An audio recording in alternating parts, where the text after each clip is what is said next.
Hey, what's up, guys? Welcome back to the channel. Um, God really wants me to speak on this. Like, it was even just ripped out and like hit the floor. That's how bad God wants me to talk about this right now. And it has to do with one, anger; two, unforgiveness and resentment; three, dwelling on the past; and four, bloodline, family bloodline, and generational curses. And this is major, guys. Like, these were like my first four that I had to tackle. And not easy. Not easy, but with Christ, all things are possible. Remember that. So let's get started. All right. So, one, anger.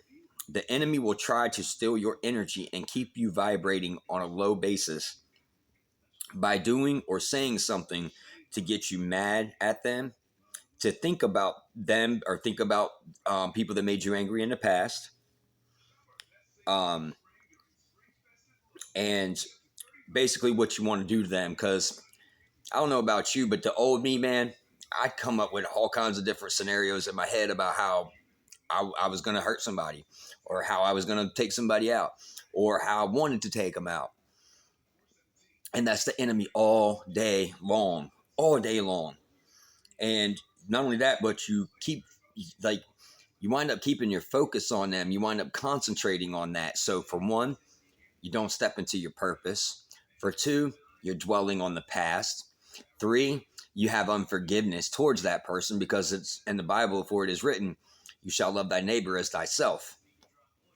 And that's a major problem in the world is we're too busy tearing each other down instead of building each other up. And it also keeps you from stepping into your calling or your purpose. And I got some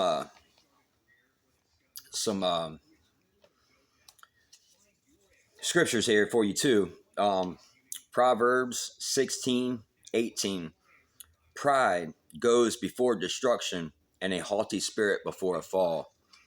So our pride, man, comes along with our anger and our ego. And we got to learn to beat that ego down. We got to learn that, you know, it's okay to put others before ourselves, but don't get me wrong, still put yourself first, but you're still okay to help others along the path. And better to be lowly in spirit along with the oppressed than to share plunder with the proud. Trust me, God. That's one of the reasons why God is raising people up that are lowly, or that are poor in knowledge, or just like how He chose the fishermen. He chose fishermen. He chose tax collectors. He chose a zealot. You know what I mean? Like He chose people that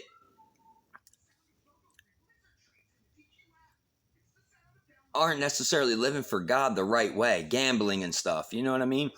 And like Peter was a big gambler with his brother Andrew, and the devil feeds on that. But that's why God chose them and showed them a different path. And see, they all thought the God was going to come riding in on a white horse, you know what I mean, with a big old army behind him, which he does. He's got a massive army. He's got legions of angels. But that's not his whole point. He was coming in to show people how to push love, and how to push compassion, and how to push empathy, because that's what the devil doesn't have. The devil don't know how to show compassion. He don't know how to show empathy because he has no feelings. He has no compassion for us whatsoever. Even those that he's living for him, even those that have been captured by him, he has no compassion for you. He's a slave. The devil is a slave. His minions are a slave. How can a slave offer you freedom? He can't. The only true freedom comes through Jesus Christ, by God's grace. Through our faith in his Son are we saved.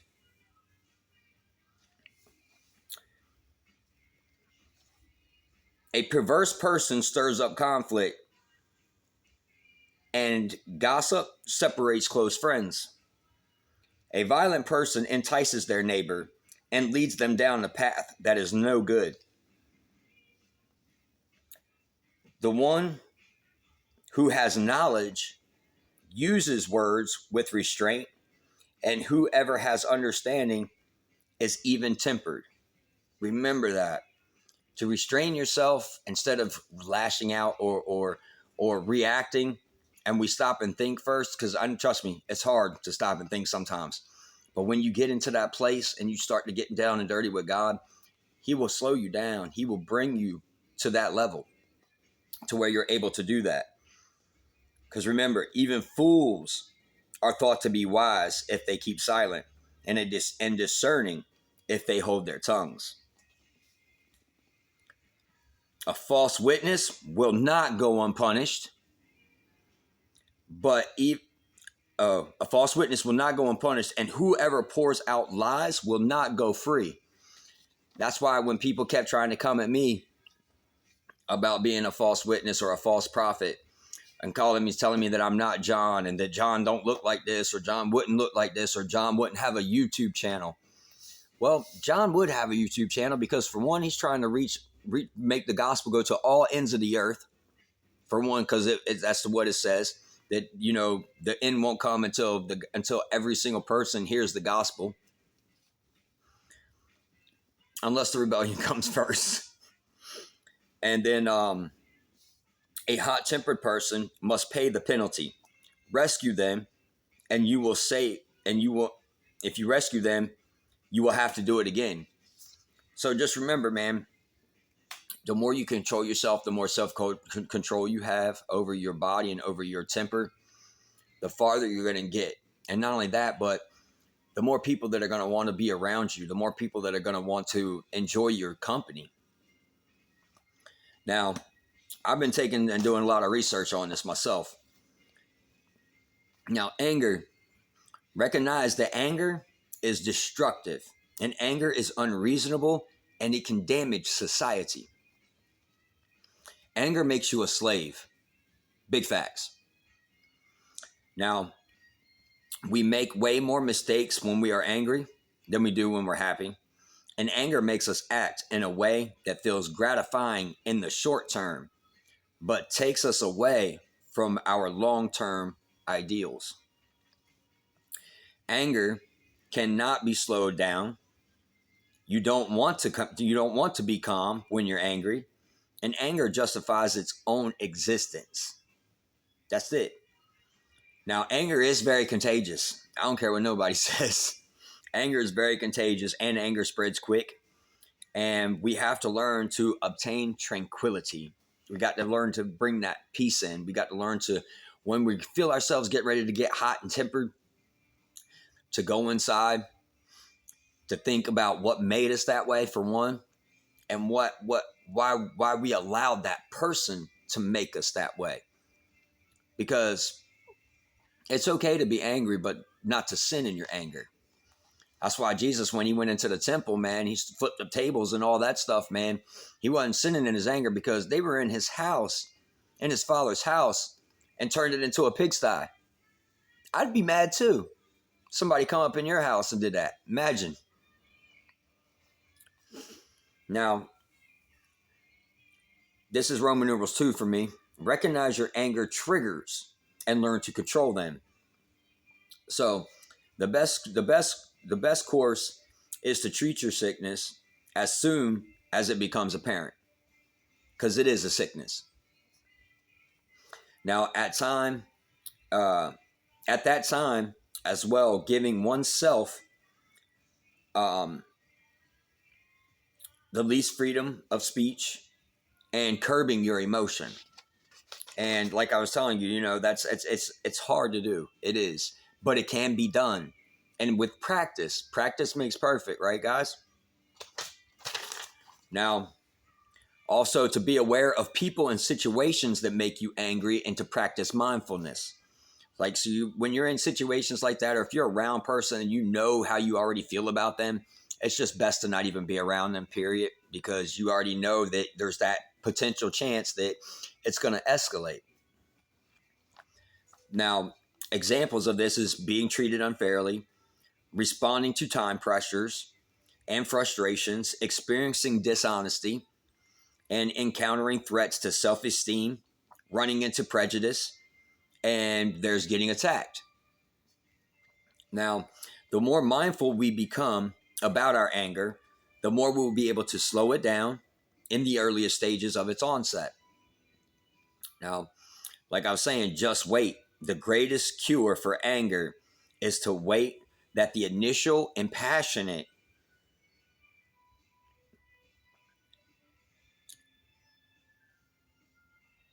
injures may die down, and the fog that shrouds the mind may subside or become less thick or become less thick. So for one, anger is a poor guide to happiness. Okay.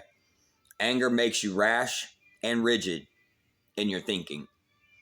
Never, let me see, where did I put it at?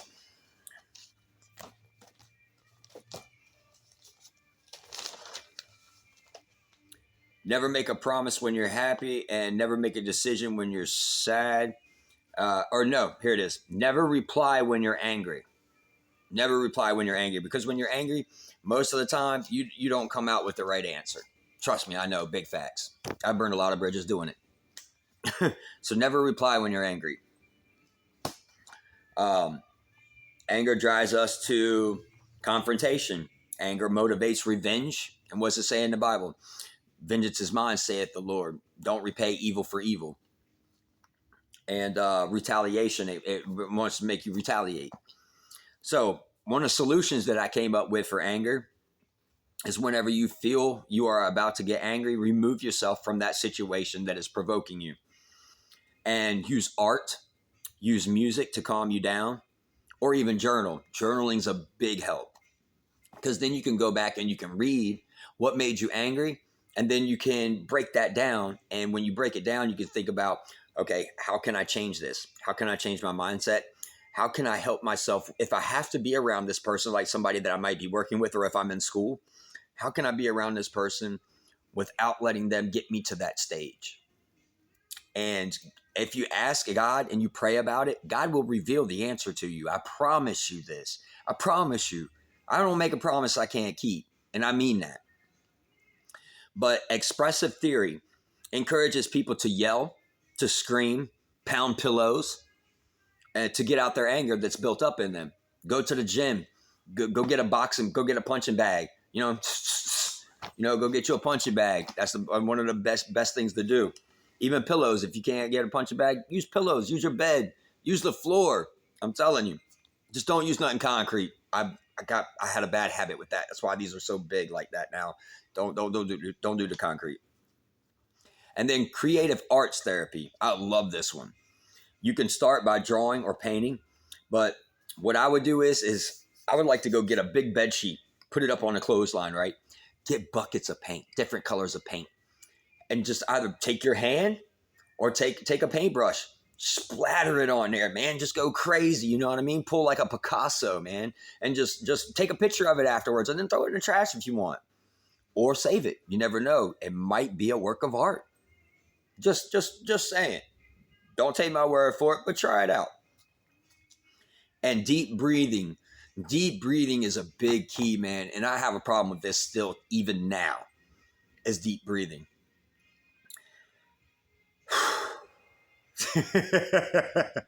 But deep breathing, man, I'm telling you, it's a big key, man. Like when you go inside and you in with the good, out with the bad. In with the good, out with the bad. Believe it or not, man, it works. Do that 10 times and watch how much better you feel. But I'm already at 15 minutes, man. I'm going to come back, dude, because we still got a lot of work to do, guys. All right. I love y'all. I'm going to take me about a 10-minute break. I'll get back to you. All right. God loves you. I love you. Shalom.